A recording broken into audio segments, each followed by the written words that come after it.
Indie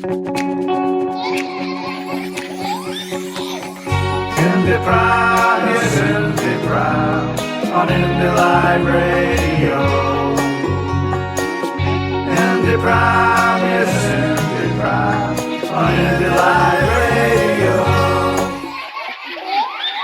Right, welcome to the latest Indie Pram podcast, and got a very special guest with me, John Nicolson. Hello, Ray. Hello, John. John, great to see you again. And you. Now, a lot of listeners will be aware of you, but they don't know the whole history. So if we give a brief rundown, that we know that you were born in Glasgow and you reached a pinnacle at Glasgow University, didn't you? Oh, yes, that's going back a wee bit, hasn't it, Ray? But yes, I was at Glasgow University, very proud to be the first generation of my family to go to university because, you know, for my mum and dad, they didn't care what I did. They didn't care if I was a doctor or a lawyer or whatever I wanted to do. They just wanted me to get educational advantages that they hadn't had. Because my mum grew up in a room and kitchen in Scotstoun and her father was killed in the Clydeside Blitz. So things were very tough for their wee family after that. And my father came from a big family from the Outer Hebrides, 9 children, and they'd moved to Glasgow. So neither of them had the chance to go on to university, and I did. So university was just a very exciting time for me, and I think you probably mean all the student debating that I used to do, because I used to go all over the place debating, and I just loved it. I loved student debates. And it's what I think first really engaged me in politics, because I was a student nationalist. I was a member of GUSNA. In fact, I was there with Brendan O'Hara, who was then my parliamentary colleague and friend. And the two of us did a bit of debating together. And there was some other folk around at the same time, Michael Gove and Liam Fox. Wow, now that's top. We were not allies. And I did a competition called the Observer Mace, which Charles Kennedy had won, and John Smith and Donald Dewar, and I won that, and I won the World Championship, and then I went off to the United States, and I became a speechwriter. You went to Harvard before? I went to Harvard, yes. Yep. I went to Harvard. I did my postgrad at the Kennedy School of Government at Harvard, which was amazing fun. I won a Kennedy Scholarship. Yep. Which was just fabulous. And during the summer, I got to travel all the way through the Deep South. So I went round through Alabama and Mississippi and Tennessee and Arkansas. I followed in the footsteps of Alistair Cooke, the great writer and broadcaster. And it was just the most amazing time. And afterwards, I went for a job in the Senate and I worked as a speechwriter. For Senator Moynihan. Senator Moynihan, Daniel Patrick Moynihan, who was the grand old man of the Senate. He'd worked for a whole variety of different presidents. He'd worked for Kennedy, he'd worked for Johnson, he'd even worked for Nixon, and then he'd become a senator himself, and he was a lecturer. He came from Hell's Kitchen in New York, so came from a very difficult background. I gather there was a kind of crafty way that you actually got the attention of Senator Moynihan. Well, I went for an interview. It was an open job interview in the Senate, and I'd become friends with somebody called Howard Simons. Now, he was the editor of the Washington Post at the time of Watergate. He was the man who coined the phrase deep throat. And he was my mentor. So all the young students were given mentors, especially the foreign students. And he was my mentor. And when I finished with Harvard, he said, "What are you going to do?" And I said, "Well, I'm not quite sure. I've had a couple of job offers back home." He said, "I think you should stay here a bit longer. And I've got a friend, Senator Moynihan, who's looking for a staffer." So I went for an interview with Senator Moynihan, which was the toughest interview. It was really like Washington behind closed doors. You go down marble corridors and one door opens into another door and then through a whole series of offices, and finally you're into the senator's presence and you walk up and he looks up and he did not go easy on me. He just grilled me about American politics and world affairs. And he knew a lot about Scottish politics as well, which Wow. was extraordinary. He knew about Irish politics, obviously, Yeah. because of his background. And at the end of the job interview, he said, "You've got it." But I was just a researcher. And so it was my job to prepare the notes for the Chief of Staff, who then wrote the speeches. But one day the Chief of Staff was off. And so I thought, you know what I'm going to do? I'm going to write the speech and just give it to the Senator.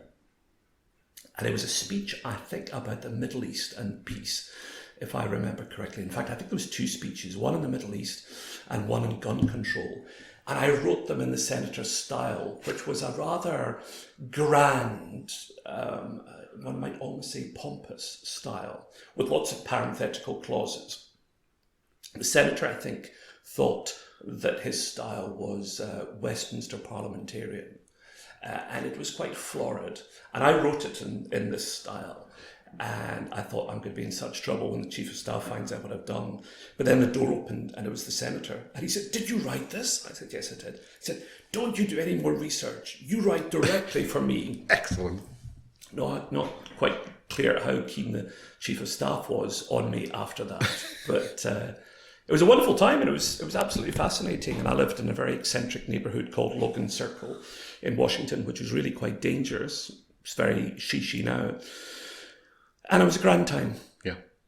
So what brought you back to the UK? Well, I had, as I've said, done a bit of debating at Glasgow University. And one of the things I did was a series called Mr. Speaker, Sir, where student debaters from all over the country stood up and debated with celebrities. And I'd done this. It was on a Sunday night. It went out after That's Life. And it was a surprise hit. And the editor had just remembered my name from this. And he phoned me up in Washington. And he said, "I'm doing this new series called Open to Question, where young kids will cross-examine famous people." And he said, "I'm looking for a presenter. The series is going network, and I'd like you to come back home and present it. It's part of the new trendy youth programs that are being edited by Janet Street Porter." So how could you say no? So I flew back, and my first guest was Bishop Tutu, Archbishop Tutu, live by satellite from Johannesburg. And I remember the editor said to me, "So the program's as live. We've only got the satellite for 30 minutes. So you can't make a mistake. So read the autocue, then bring in Archbishop Tutu, then involve the audience. I'll count you down in your ear, then summarise and wind up the programme." If I'd known then what I know now, I'd have been absolutely terrified. Yeah. But I just thought, Just do it. This is fun. Yeah. And the series went well, and we had a whole variety of really remarkable guests. King Hussein of Jordan, Walter Mondale, and Yasser Arafat. And lots of these people came to Glasgow to do it. Okay. And my editor was very shy, so he didn't like to entertain them. So it was my job to take all these folk off for dinner after the programme. And it's quite a feeling walking down Byres Road with Yasser Arafat or whoever it is. And the taxi driver's shouting out the window, "You're right there, Yas! You're right back, man!" And into the ubiquitous Chip, I think it was. That was the place we normally went. But of course, I'd never gone to restaurants before. Uh-huh. So being forced to go and sit and have dinner with these fascinating people was one of the joys. So that led to quite a career within the BBC. And I'm going to really jump ahead, because I'm sure I know what you'll answer, is what would you feel is the most momentous time that you ever had broadcasting the BBC? That would be... Sorry, I'm a bit hoarse. That would be September the 11th. I thought you might say that. Yeah, so I'd go down to London to work in the BBC's politics programme On the Record, where once again I bumped into Michael Gove because he was a fellow reporter on the programme. And along with some other interesting folk, John Rintoul, Martha Carney, who've all gone on to do other things. And so I did that, and I did Newsnight. I presented Breakfast News with Joel Dando as well, which was interesting. And of course, tragic as well. I got to know her a little bit. Mm-hmm. And it just so happened I was the presenter on the day that the Twin Towers were struck, and I was doing BBC News channel. And I just remember sitting there, and there was the business segment, and I was preparing for the next guest that I had to interview. So I was sort of swatting my notes. And suddenly, the screen behind the business presenter had one of the towers, and it was on fire. And it was literally the second after it had been hit. And all I could hear in my earpiece was the director shouting, back to John, John, talk us through this. And as I start describing the scene and what we're seeing, because you wouldn't know what it was. We didn't know what we were seeing. I knew it was the Twin Towers, of course, because my senator was the senator for New York. Was it an explosion? Was it, was it a fire? You didn't realise at that time it was a plane. We were told very quickly that a small private plane had hit one of the towers. That's what they were saying. And they were saying as well that 8 people had been killed. And I remember thinking, well, that's clearly ludicrous. That's clearly nonsense, because it's breakfast time in New York. Americans go to work very early. That tower is going to be very busy. There's no way that plane has only killed 8 people. But they were, the BBC bosses were very insistent that I should say that. And then the second tower was suddenly hit as well. And it became clear that this was a terrorist incident. And we had no information at all. Mm-hmm. And my only instruction from the editors, by this time, the channel controllers and the head of news and current affairs are in the gallery, was keep talking. Mm. That's all they said. Keep talking. Just keep talking. And one of many very strange aspects about doing it is that as I started, I had almost no information at all. But several hours later, we were literally being bombarded with information. So we went from having really too little to do anything meaningful with, to having so much that it was almost impossible to process. Yeah. And what I had to do was just keep a clear head, talk about what I was seeing, try not to get upset, because it was very upsetting. And we were seeing pictures that we weren't able to broadcast. Yeah. And the worst of these was the people jumping, which we didn't broadcast. No. But just watching the people and thinking how desperate it must be that they're choosing certain death over the horror of what lies behind them in the tower was just heartrending. Yeah. I was on for hours. I was on, I think, for the 3 hours after that first moment when the first tower was hit. Have you ever experienced within your journalistic career anything as moving as that? Or would not? Is anything not on that scale, of course, but I remember the first time that I went to the West Bank and to Palestine to make a documentary, and we were trying to focus on young people and whether or not there was any hope for peace with the young people on both sides. Could they find an accommodation that the older leaders couldn't? And as I recall, it was about the time of the first Gulf War. And so at that time, there was some suggestion that the first Gulf War would change the dynamics of Middle Eastern politics and would allow for fresh thinking. Yeah.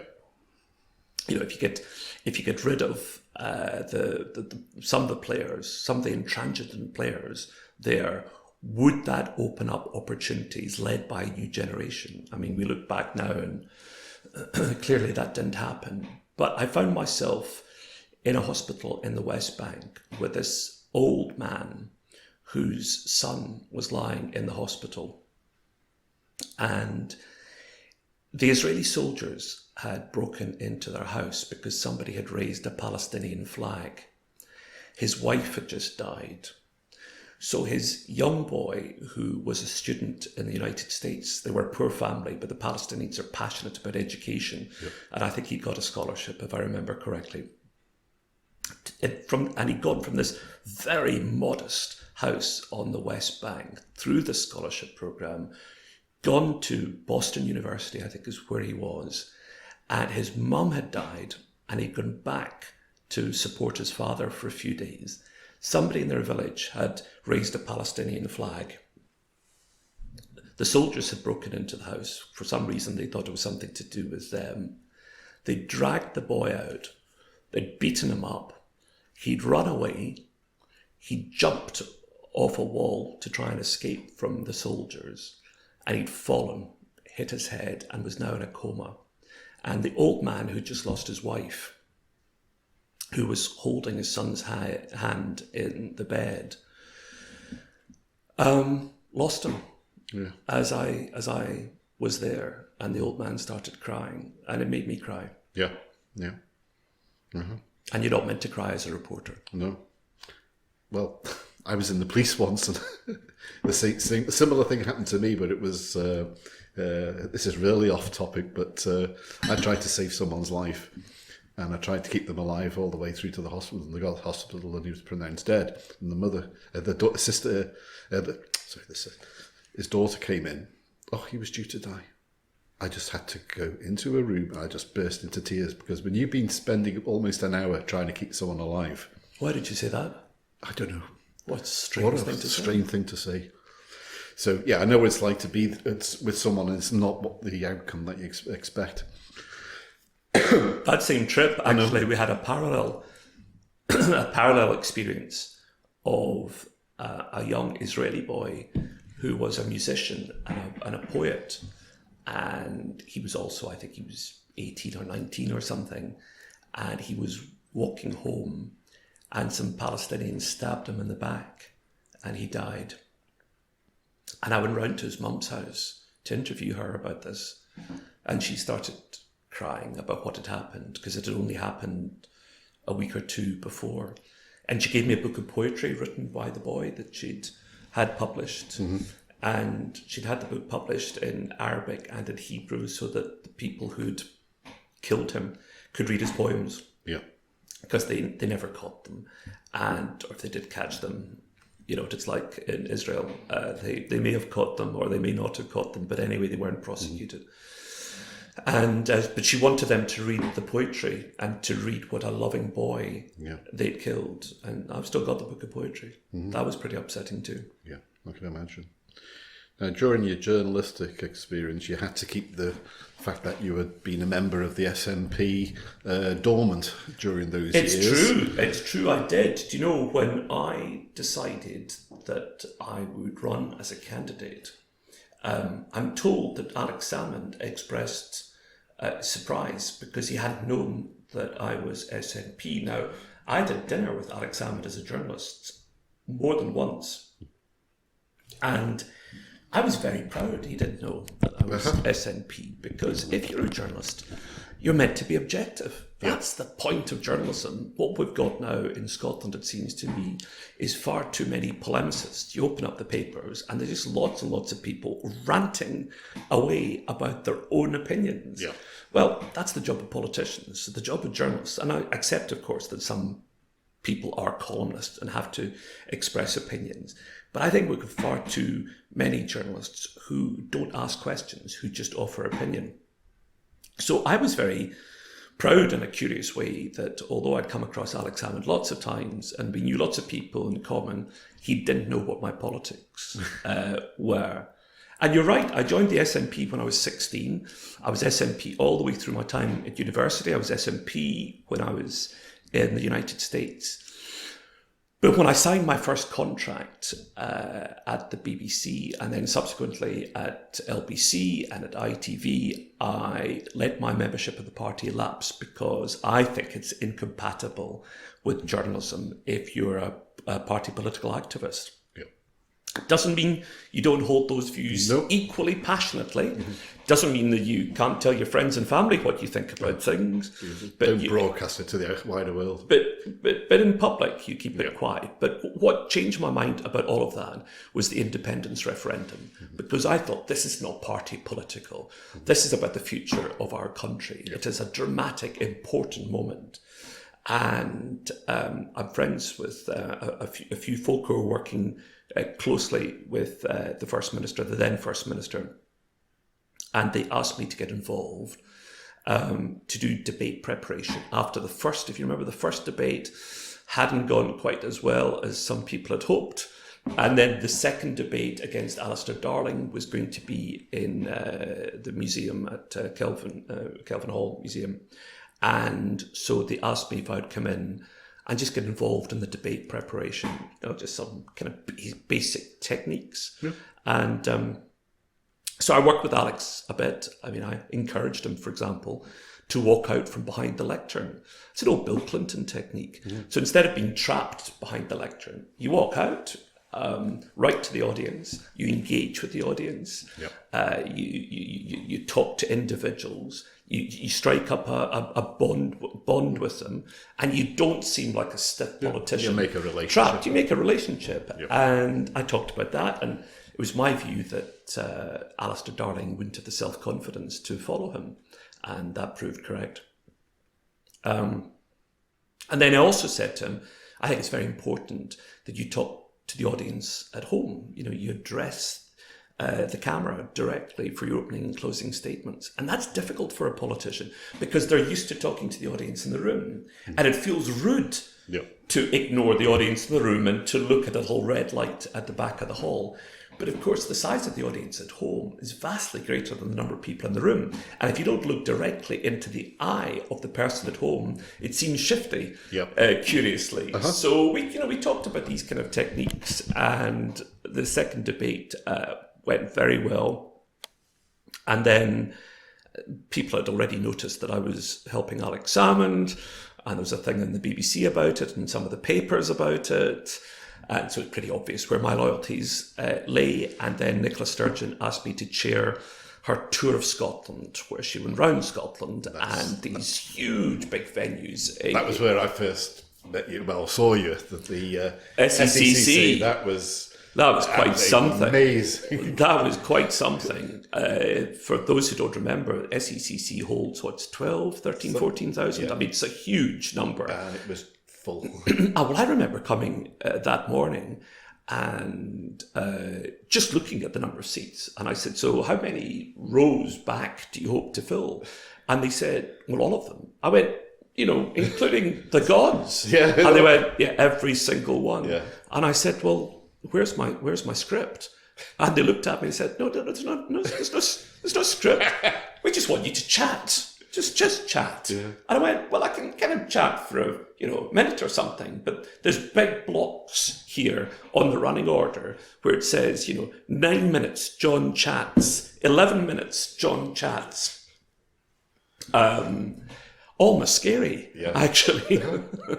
But it went well, and the atmosphere was just extraordinary, wasn't it? Well, we got sitting about 7 rows from the front. Oh, did you? Right lower down. I normally carry a camera with me.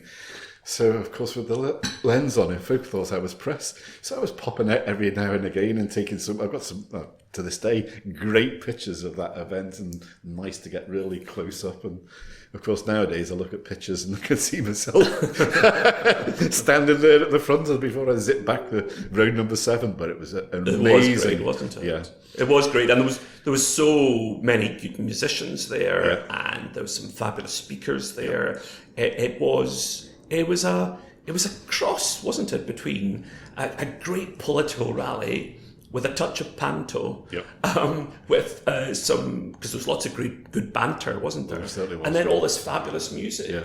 And I remember, people always ask me what I remember about that.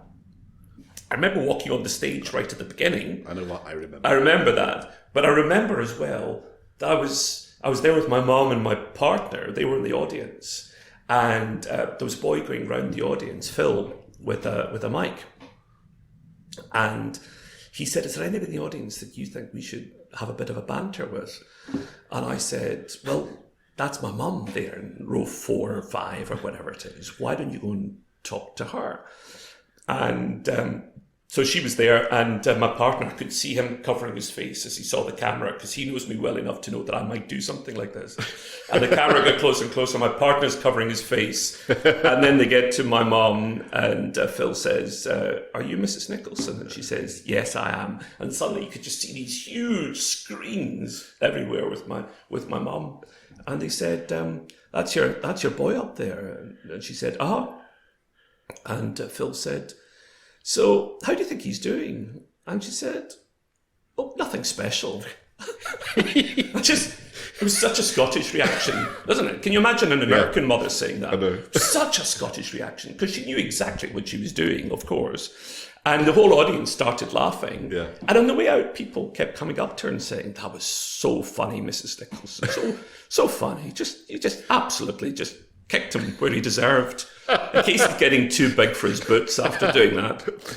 I just remember the end when everyone come on and sang Caledonia. Oh, And everyone came on that stage and everybody started singing and waving the salt out. Wasn't it beautiful? Fantastic. Absolutely superb. And that then led you to being going forward to become a Member of Parliament. That's right. Well, I thought my cover is well and truly blown as a nationalist now. And I thought I will... Well, several people asked me if I'd like to stand. And I wasn't keen, and I'll tell you why I wasn't particularly keen, because as a political journalist, I had seen lots of politicians close up. I'd seen politicians at work. And if you do the job well, it's incredibly hard work. It's 7 days a week. There's very little private life. But the other thing that I thought about it was I'd watched generations of Scottish politicians, and so many of them were so unimpressive. We all know the great ones, the John Smiths and the Donald Dewars and the Robin Cooks and the Salmons and the Sillars and the Margot MacDonalds. We know the ones that were memorable, but there were so many who were just numpties, really. And I thought to myself, I wonder if you can get anything done as a Member of Parliament for a Scottish constituency where your party does not form the government. And I wasn't convinced that you could. But I thought it's an amazing time in Scotland. We have to fight these seats. We have to win as many seats as possible. We cannot allow ourselves to be sucked into a slough of despair after the referendum result, in the same way that we were in 79. Remember after 79? And then after the referendum, instead of Scots being furious at what had happened and being cheated out of their parliament, they all, substantial numbers of people, then went out and voted against the SNP, and then we were stuck with the misery of Thatcher for all these years. I thought, we cannot allow that to happen. We have got to make sure that our voice is heard, and we go on from this disappointment to ensuring that we win next time.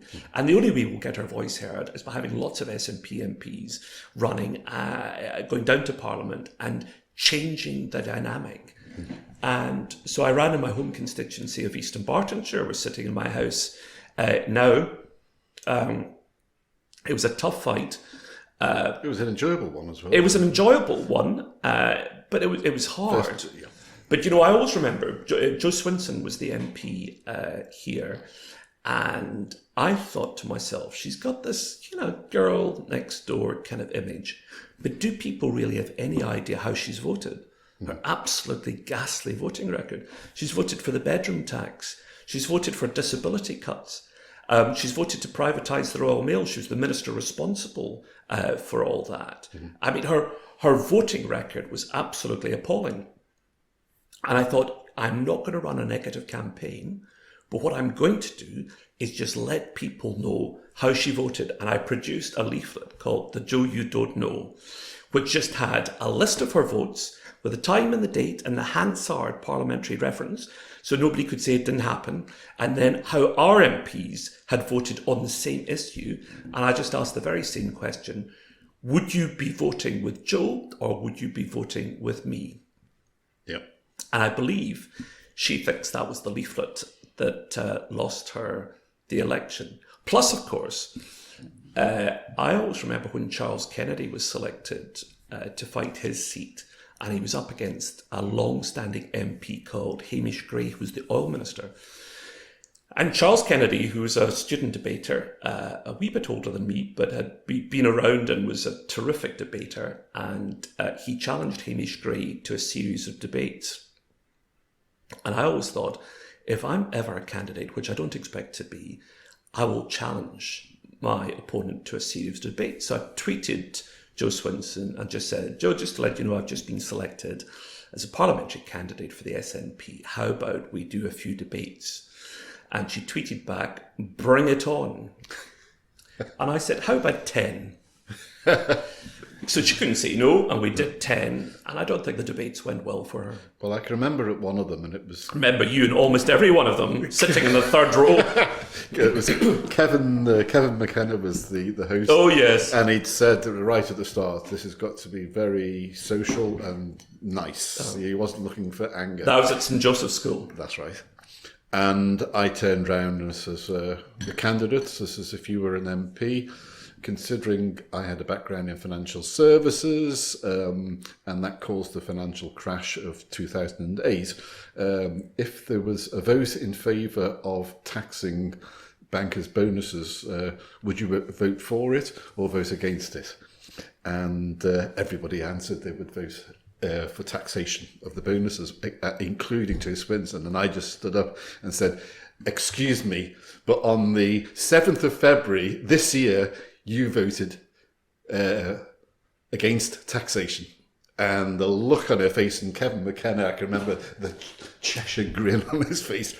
Yes, get stuck in there. Yes. Because that was basically throwing her vote straight back in her face, because just a few months beforehand, that's what she'd done. I thought, you're a liar. It was a cracking question. Yeah. And so well done you. Yeah. But you won. I won. And in fact, we ran around with the second smallest majority in Scotland. Yeah. So it was a tough campaign, because the thing about Lib Dems that people don't realise is they go for this kind of cuddly image. But there's one thing that journalists and all party politicians will tell you across all the parties: the Lib Dems are filthy campaigners. They tell whoppers on the doorstep. They tend to offer slurs against whatever candidates they're up against. Yeah. They're not a nice bunch. Nope. And the leafleting that they do as well is phenomenal. I mean, they just pile thousands and thousands and thousands of leaflets around the constituency with very dubious statistics and their famous bar charts, and horses. They're very keen on horses. Yeah. It's always a 2-horse race between them and somebody else. Right, John, you were elected as a Member of Parliament for East Dunbartonshire. You also were appointed the SNP Frontbench Spokesman on Culture, Media and Sport. Culture, Media and Sport. And I was also appointed to the Culture, Media and Sport Select Committee. That's the kind of horseshoe of members of Parliament who have victims appearing before them, and you give them a good grilling, which was one part of the job that I really enjoyed. A lot of people say to me, is it fun to stand up in the chamber and to speak and to give a speech?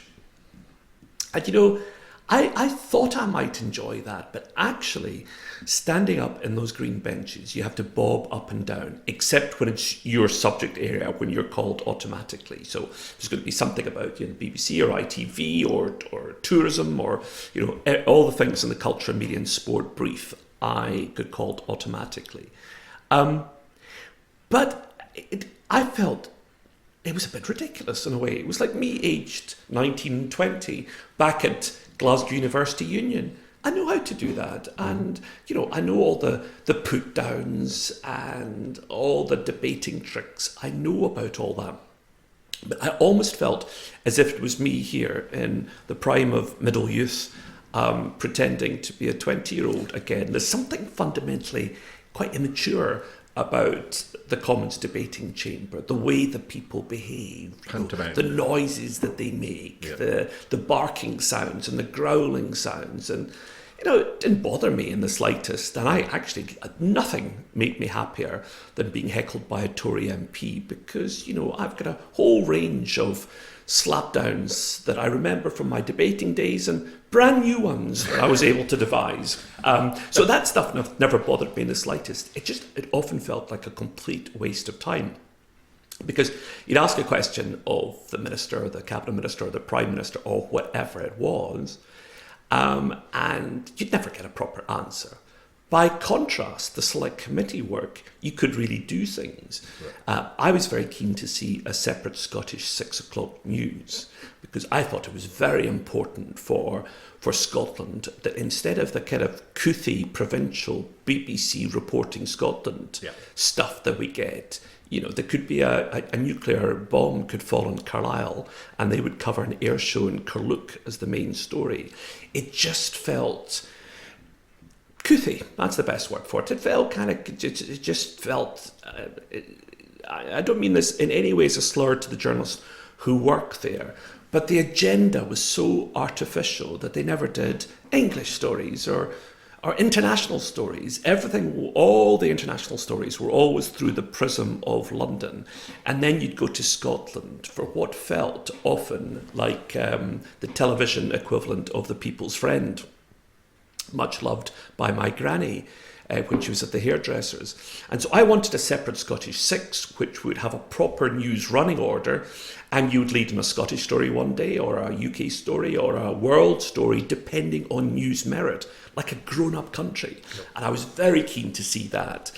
And so I encouraged my colleagues across the parties, Tory and Labour colleagues in the Select Committee, to come to Scotland. We came to East Bartonshire and to Glasgow. We took evidence, we heard witnesses, and in the end I persuaded them that we should have a separate Scottish 6. And my goodness, were the Scottish Tories angry.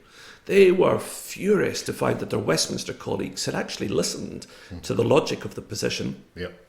And they decided that they were going to back me as an SNP Member of Parliament rather than their Scottish Tory colleagues north of the border, whose arguments were so ineffectual and ridiculous. They used to say, an hour-long news programme will just be SNP propaganda.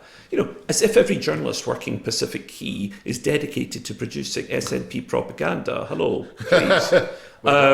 And I would say, well, you say that the First Minister is not subject to enough scrutiny.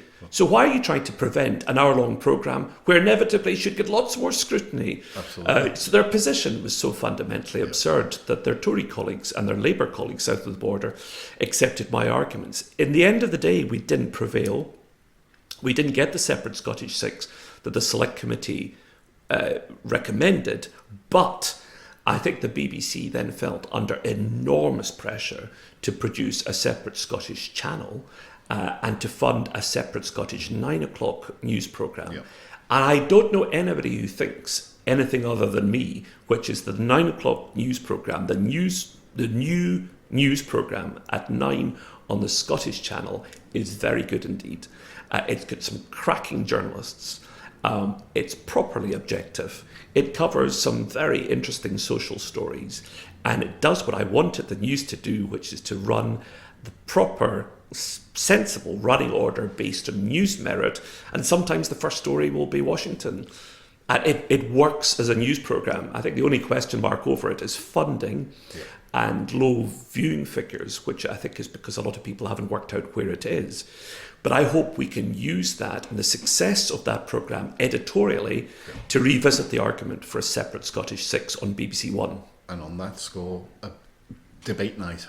How are your thoughts regarding debate night on BBC Well, I've been on Question Time quite a few times because of my background in journalism. I found that very quickly after my election in 2015, I was being asked to do Question Time and Any Questions and other programmes.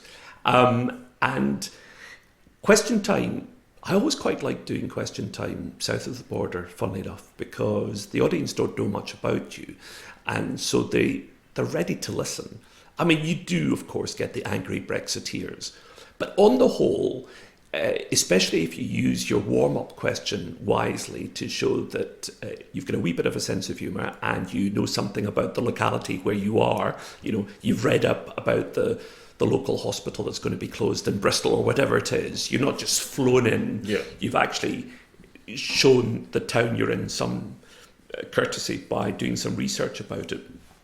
I found on the whole that the audience south of the border treated SNP politicians well. In fact, there was one kid that who's planning to go to university in England, and he was a Labour voter, and he came along to any questions when I did it, and he so enjoyed it that he changed the university that he was planning to go to, went to university in St Andrews and joined the SNP. So that was a conversion I was very proud of from one audience member. North of the border, I don't recognise the audiences that are sitting in Scottish editions of Question Time. No.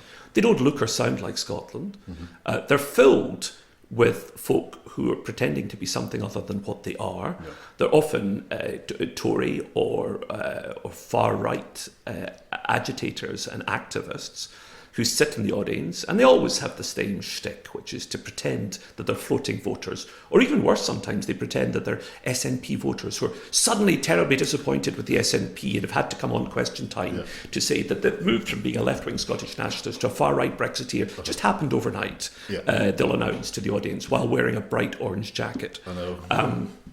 So Question Time, I think, really has a problem with its audience. Question Time producers say, when defending themselves, that they simply don't have the staff to check the social media profile of every single person who's turning up to the audience, and that people lie about who they are, and they lie about their politics, and that they do that disproportionately in Scotland, they tell me.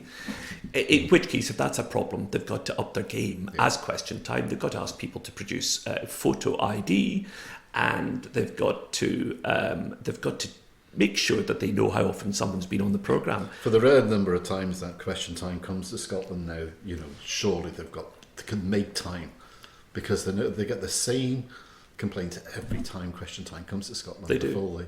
Debate night is significantly better. Mm-hmm. It's well presented. The audience looks and sounds like Scotland. They're tough debates. Goodness, they're tough debates. But it sounds more like an intelligent conversation to me, and it's more recognisable. It's much more like the way Question Time used to be, because a little footnote, I used to do the warm-up for Question Time as a student. So I used to go out and kind of try and whip up the audience into a frenzy for Question Time. It was incredibly hard to do because they were quite per jink back in the day, and these red-faced, angry, shouty people didn't used to come to Question Time when I was doing the warm-up, and so I think it's changed a lot, and to be honest, I think Question Time has run its course. Yep. You did something else on the select committee that had a great bearing, and that was equality of wages from the BBC. I did. We used to regularly interview the Director General of the BBC, a man called Tony Hall, Lord Hall.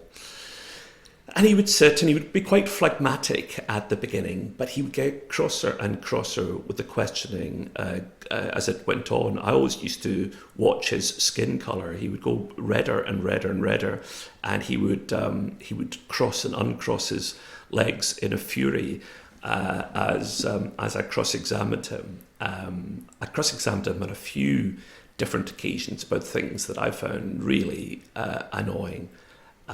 One was the run-up to the homophobia in sport inquiry that we did, because there was a boxer called Tyson Fury who'd said that he thought that gay people should be shot dead, and he talked about going home to beat up his wife.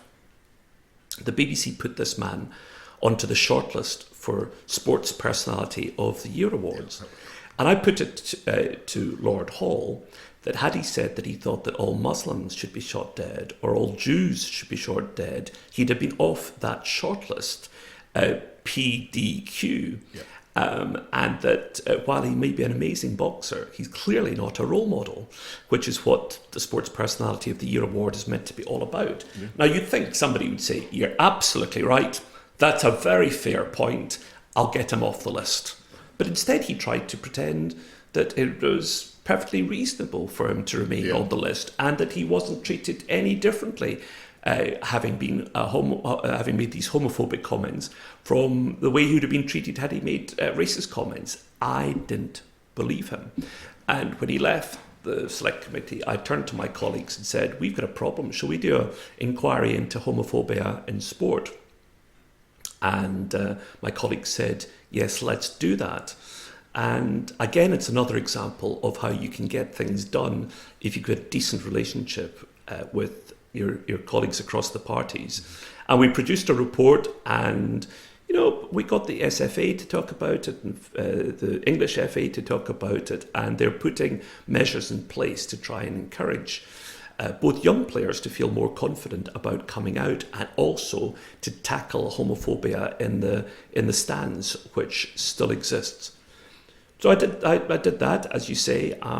I think I gave Rona Fairhead, who's the BBC chair, a bit of a grilling at one point, because a whistleblower had told me by email that she'd been appointed without due process. In other words, she'd gone in to have a private meeting with the Prime Minister. She had asked for all the civil servants to leave. She'd then asked for the job. She'd left the room with the job without having been boarded for the job or gone through any of the mandatory selection procedures that are required for a job like that. Now, a lot of people listening to this will think, well, it's the BBC, what else do you expect? But it was against the BBC's rules.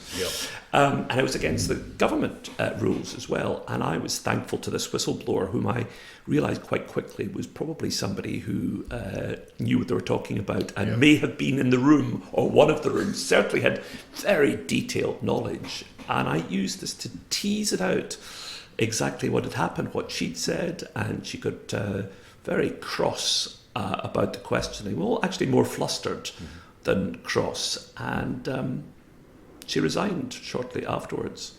But if you're worried about her or concerned or worried about whether she's able to pay her bills, don't be worried, because she was made a member of the House of Lords shortly afterwards and is now a Tory minister. Yeah. Who'd have thunk? Who'd have thought that? So you had your constituency work as well as your select committee work. You've got the select committee work, of course, that takes up a lot of time. And however, I think the thing that is at the absolute cornerstone of any MP's life, it certainly should be, is constituency work. So my timetable was that I worked in Westminster Monday to Thursday, and on a Thursday or Friday morning I would go back to the constituency.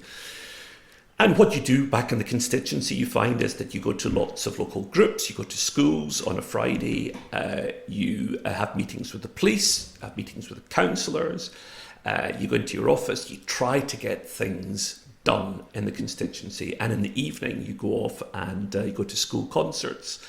And you try to make sure that you're as present as possible, that people know that you're there for them, that this is where you live, this is your home, you live in the constituency, and you're visible in the constituency.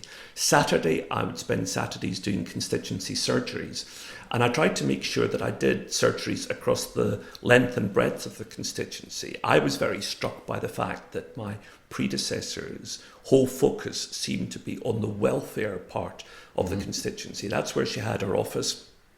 That's where she focused and concentrated, not just where she lived, because she's entitled to live anywhere she wants, isn't she? There's no law against that. That's where her parents lived, so when she was up in the constituency, I understand where she would live. That's where the leaflets tended to go. That's where all these focus leaflets went. And I thought, I don't want to be an MP like this. I want to spread my attention across the constituency and focus on lots of parts of the constituency where I don't think they'd seen much of their MP, parts of the constituency. Well, we used to for photo opportunities. Well, we know about the photo opportunities, don't we? Come up for a week. The Lib Dems are very good at photo ops. In fact, there's a whole website called Councillors Staring into Potholes, which is lots of Lib Dem councillors staring with a particularly anguished look that they do and pointing at a pothole. Now, nobody stares into a pothole in real life, but Lib Dems love doing this, and I recommend Councillors Staring into Potholes as a website. But I opened my office in Kirkintilloch. It was open Monday to Friday. People could pop in at any point during office hours, and I had a full-time staff there. And I did a lot of surgeries. And surgeries are important because that's when people feel that they can come in and they can talk to you, and you are their last port of call often. They've been through the whole system. They feel that they are up against the system, and you can't always solve their problem, but you can certainly try. Yep. Would you do it again? Based on the experiences that you had, the direction of travel. There are extraordinary, rewarding moments about being an MP. You were telling me that you remembered one particular case we had where a woman with dwarfism had come into my surgery, and we're sitting at my dining room table, and she would probably come as high as the dining room table, and she was a wonderful, brave, gutsy woman who'd found herself up against it because the Lib Dems and the Tories had changed the system for disability benefits, and she had gone in to be reassessed under the new system to find out whether or not she had a severe disability. Well, you only had to look at her to know that she had a severe disability. Under the new system, she was awarded 0 disability points, 0 disability points. And she sat in my surgery and she was in tears describing what this meant for her life. She said to me that with her car taken away from her, she wasn't able to, for instance, travel on the subway because, or at least without assistance, because her legs were too short to get from the subway car to the platform. She couldn't hold the handrail in the escalator, so she could only get up the stairs on all fours, which is utterly humiliating for her. Yep.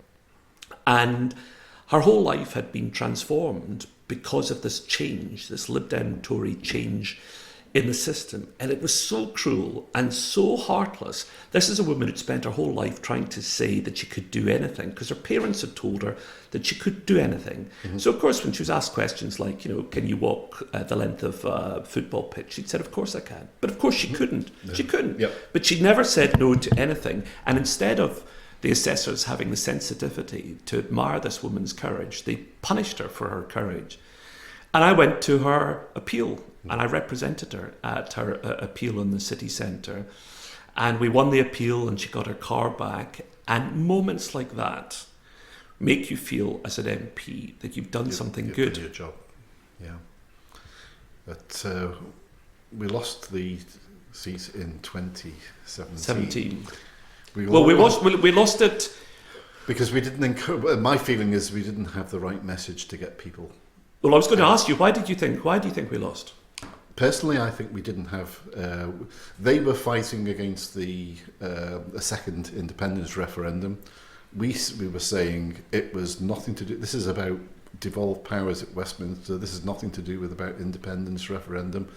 We didn't combat it, and I felt we should have combated it. We should have actually made it about the feeling of self-determination and given people a reason to come out. So I felt our message was completely askew, so we didn't actually generate the amount of interest that we did in 2015, because we need. And what I feel is what happened last week at the European elections. We drove people out to come and vote. And but I tell you what, we gave them a reason, and they came out. But I tell you what the difference is. The difference is that in 2017, people didn't really know, I think, what Brexit meant. They hadn't focused on it. They just had the referendum. They didn't know that it was necessarily going to happen. They didn't know what kind of deal we would get. They didn't know the details. Most people didn't know the details about staying in the customs union and the single market. They've had a couple of years now to focus on the unfolding chaos, to realise that so many of the promises they were made were entirely false.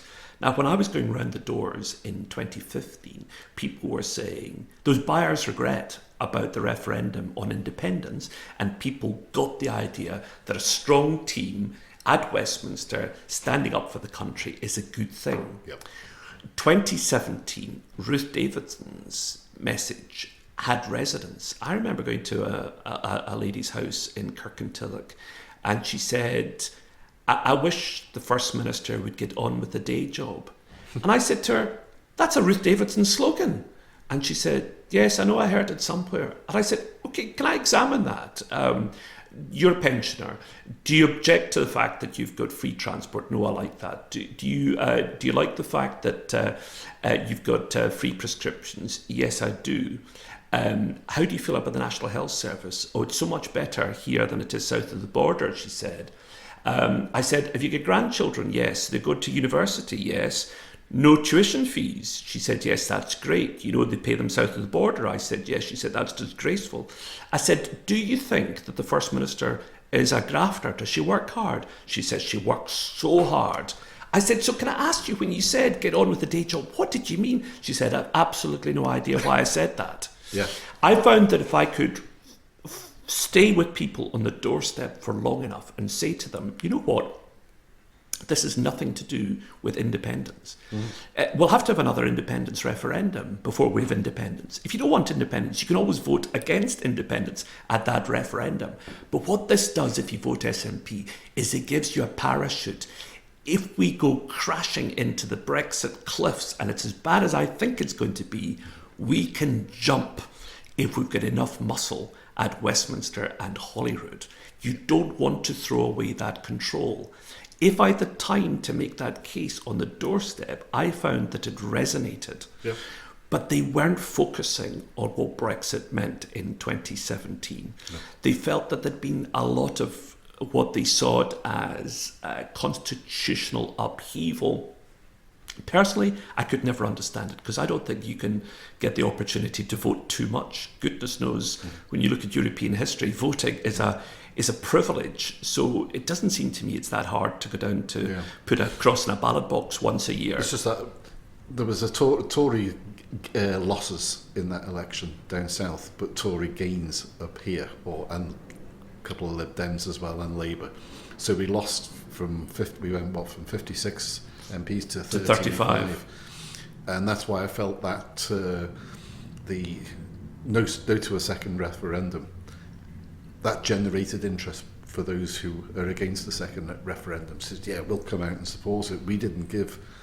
Yes, and it was a meaningless, dishonest slogan, because Ruth Davidson knew perfectly well that 2017 was nothing to do with having a second referendum. And after last week, she can't use that again. Exactly. So that's the difference. The difference, I think, is that people now realise what Brexit's about. And I was looking at Ruth Davidson, forlorn and shell-shocked. She has flip-flopped so many times on so many different issues that, what did she get, 11% or something, 11.5%, I think is what she got. And she looked a diminished figure standing in Holyrood. Because she's great at slogans, she's bad at consistency, she's got a lot of personal charm, and she can deliver a simple message. But what she doesn't have is political integrity. She doesn't have consistency. You don't look at the Ruth Davidson of 2013 and think it's the Ruth Davidson of today. You were mentioning my parliamentary work. On one of the things I did was introduce a touring bill, which was to pardon gay men found guilty of crimes no longer on the statute book, because I topped the private members ballot and I was getting all party support for it. It was an important measure that would have given closure to a lot of people who've suffered for convictions for crimes that we would no longer regard as crimes. Dating another man, who would think of that as a crime now? And I wanted to give closure to these people. Ruth Davidson described my bill as nationalist grievance politics. A year later, she voted for exactly the same bill when the SNP introduced it at Holyrood. I mean, the woman has no consistency or principle. She's a political opportunist. And I think people have seen through that.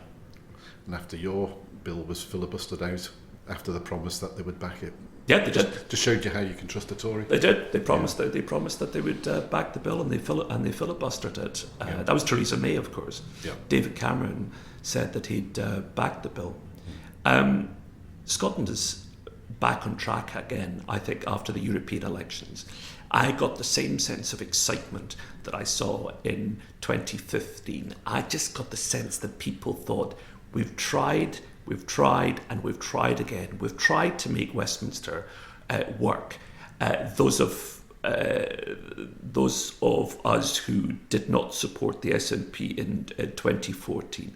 And I say us, I'm talking about us as a people, as voters across the country. Yeah. And I just get the sense that they now realise that they have a clear choice.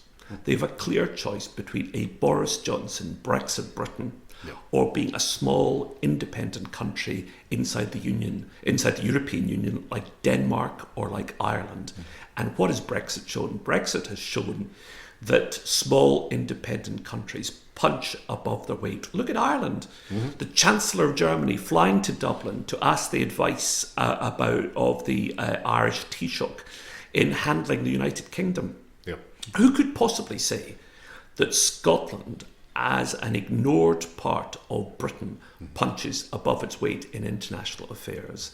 And I think that penny has well and truly dropped. As we record this, the new bill for a referendum has been published today, the day we're recording this. And you know what? I think we're going to win. Oh, absolutely. I've got absolutely full confidence because it is I posted a picture yesterday on Facebook, and it shows the picture, for example, of how the votes went for the EU elections since 2004, 2007, 2014, and last week. And it's now all yellow. So there's still work to be done. We've still got some talking to do. But I think if anyone doubts now that Scotland hasn't been listened to, then no offence to anyone who's deaf and blind, but they would have to be deaf and blind not to be aware of that, how mistreated Scotland actually is. Because it's something I've said before to people. I'm English, I've lived here for 42 years, but I never had the cringe. So when I was being told that Scotland wasn't capable of doing this or Scotland wasn't capable of doing that, I would naturally just turn around and say, what a load of rubbish. Yes, they can. John, is there anything else you would like to add? Yes, we can. I think that's a good slogan. Yes, we can. Yes, we can.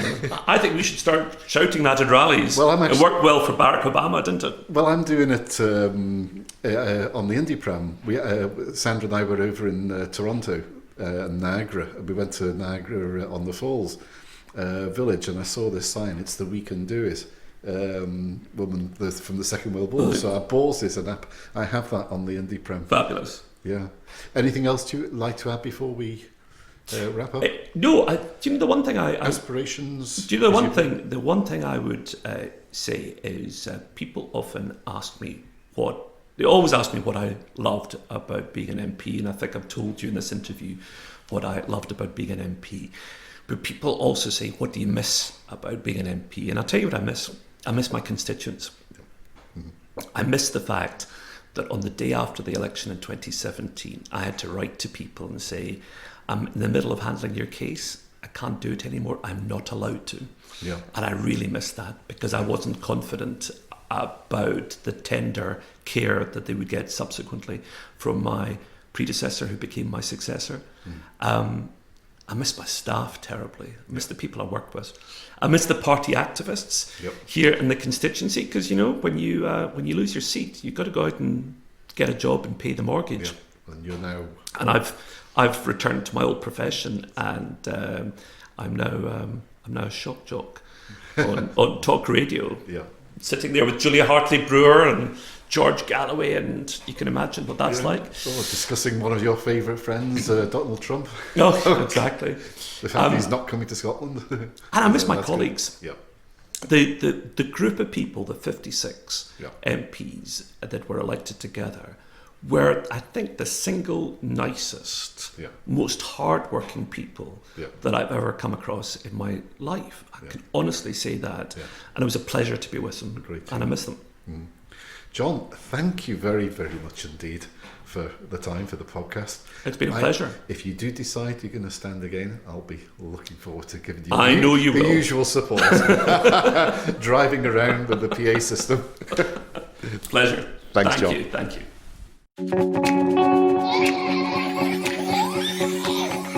Indie Prime, yes, Indie Prime, on Indie Live Radio. Indie Prime.